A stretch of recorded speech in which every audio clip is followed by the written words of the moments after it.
Breaking news చూస్తున్నాం. కాసేపట్లో junior డాక్టర్ల సమ్మె కొనసాగుతూనే ఉంది. మరోసారి జూడాలు చర్చకు సిద్ధమయ్యారు. వైద్య ఆరోగ్య శాఖ మంత్రి దామోదర నరసింహతో జూడాల బృందం భేటీ కానుంది. ఇప్పటికే 2 సార్లు చర్చలు జరిపినప్పటికీ ఫలితం దక్కలేదు. ఈ నేపథ్యంలో మరోసారి చర్చలకు సిద్ధమయ్యారు. తమ డిమాండ్లను పరిష్కారం చేయాలని ఒత్తిడి తెస్తున్నారు జూడాలు.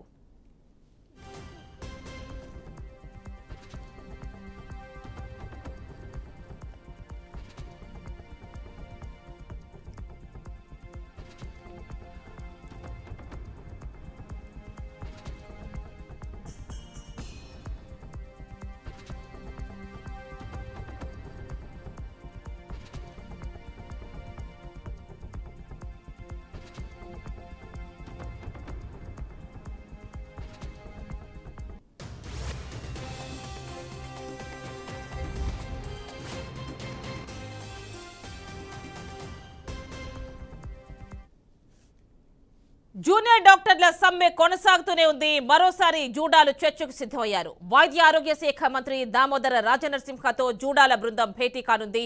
ఇప్పటికే 2 సార్లు చర్చలు జరిపినప్పటికీ ఫలితం దక్కలేదు.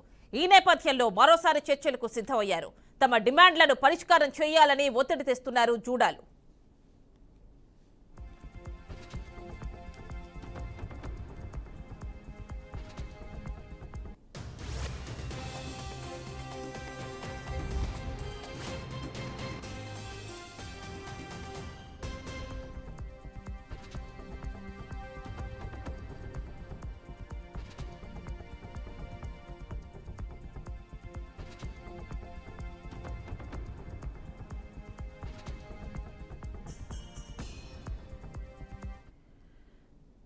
జూనియర్ డాక్టర్ల సమ్మె కొనసాగుతూనే ఉంది.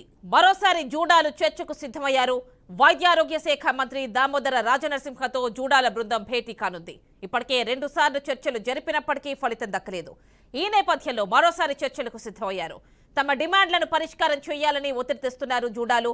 ఇక పూర్తి డీటెయిల్స్ మా అవుట్పుట్ ఎడిటర్ రాములు మరిన్ని డీటెయిల్స్ అందిస్తారు. రాములు, చెప్పండి, మరి కాసేపట్లో హెల్త్ మినిస్టర్తో జూనియర్ డాక్టర్స్ భేటీ కానున్నట్టు తెలుస్తోంది. డీటెయిల్స్ ఇవ్వండి.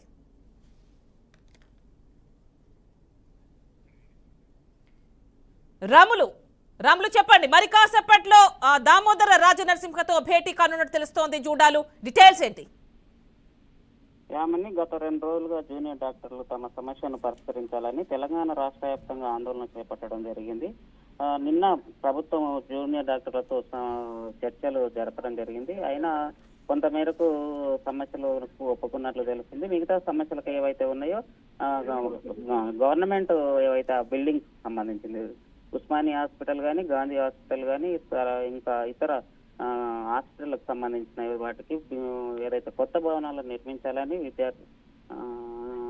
జూనియర్ డాక్టర్లు ప్రధాన డిమాండ్లుగా పెట్టారు. వాటికి సంబంధించిన సమస్యలు పరిష్కరించాలని కోరారు. అట్లాగే ఈరోజు దామోదర రాజనరసింహ హెల్త్ మినిస్టర్ ఎవరైతే ఉన్నారో ఆయనతో చర్చలకు సంబంధించి కాసేపటి కింద మరోసారి జూడాలు చర్చలకు రావాలని ఆహ్వానం పలికారు. ఆరోగ్య శాఖ మంత్రి రాజనరసింహ జూడాలతో భేటీ కానున్నట్లు తెలుస్తుంది. ఇప్పటికే 2 సార్లు కూడా చర్చలు జరిగినట్లు కూడా మనకు తెలుస్తుంది.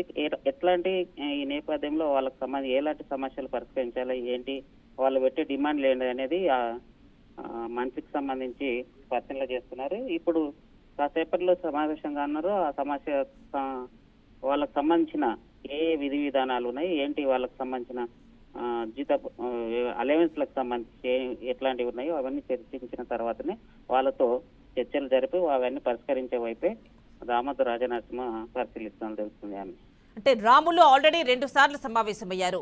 అప్పుడు వాళ్ళ విజ్ఞప్తులు ఏంటి, వాళ్ళ డిమాండ్స్ ఏంటి, అప్పుడు పరిష్కారం కానీ ఇప్పుడు 3వసారి ఏం మంత్రి ముందు ఉంచబోతున్నారు? ఏమని ప్రధానంగా వాళ్ళకి సంబంధించిన ఏవైతే సమస్యలు ఉన్నాయో, స్కాలర్షిప్ సమస్య కానీ, తర్వాత ఉస్మానియా ఆసుపత్రికి సంబంధించి ప్రధానంగా వాళ్ళ ఎలిమెంట్స్ ధరించి ధర్నాలు చేయడం జరిగింది. ఎందుకు ధర్నా, మీరు ఎలిమెంట్స్ ఎందుకు పెట్టుకున్నారంటే మాకు సంబంధించిన ఏదైతే రక్షణ లేకుండా పోతుంది, గోడలు పురాతన భవనాలు ఉన్నాయి, అవన్నీ కూలిపోయి పడడంతో తలలకు దెబ్బలు తగ్గుతున్నాయి. అట్లాగే ఉస్మానియా హాస్పిటల్ ఒక బెడ్ పైన దాదాపు 7 పేషెంట్ను చేయడం జరుగుతుంది. దానికి సంబంధించి ఇట్లాంటి కొన్ని సమస్యలు ఉన్నాయి. ప్రజలకు సంబంధించి విద్యార్థుల సమస్యల కన్నా వాళ్ళు చేస్తున్న వైద్య సమస్యల కన్నా ప్రధానంగా ప్రజా సమస్యలను ఈరోజు జూనియర్ డాక్టర్లు ఆ, ప్రభుత్వం ముందు పెట్టి ప్రజా సమస్యలను పరిష్కరిస్తే తప్ప మేము విధుల్లోకి రాము అని ప్రధాన సమస్యలు ఏవైతే ఉన్నాయో వాళ్ళకి సంబంధించిన జూనియర్ డాక్టర్ స్కాలర్షిప్ కానీ ఇతర విషయాలు కాకుండా వాళ్ళ అలయన్స్ కాకుండా ప్రజల సమస్యలు ఈరోజు గాంధీ ఉస్మానియా హాస్పిటల్లో లెక్కకు మించిన అంటే హాస్పిటల్ కెపాసిటీకి మించిన పీపుల్ హాస్పిటల్కి రావడం జరుగుతుంది.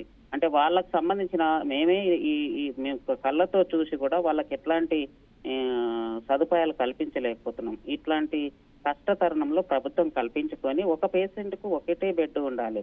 అట్లాగే వాళ్ళకు కనీసం వాళ్ళకు హాస్పిటల్లో వాళ్ళకు కావాల్సిన ఏవైతే అలయన్స్లు ఉంటాయో మెడిసిన్ కానీ ఇతర విషయాలు కానీ తర్వాత వాళ్ళకు పనులు సప్లై చేయడం కానీ ఇట్లాంటివి ఏవైతే ఉన్నాయో అవన్నీ ప్రజా సమస్యలను పరిష్కరించాలని జూనియర్ డాక్టర్స్ ఆందోళన చేస్తున్నారు. Right Ramulu, thank you.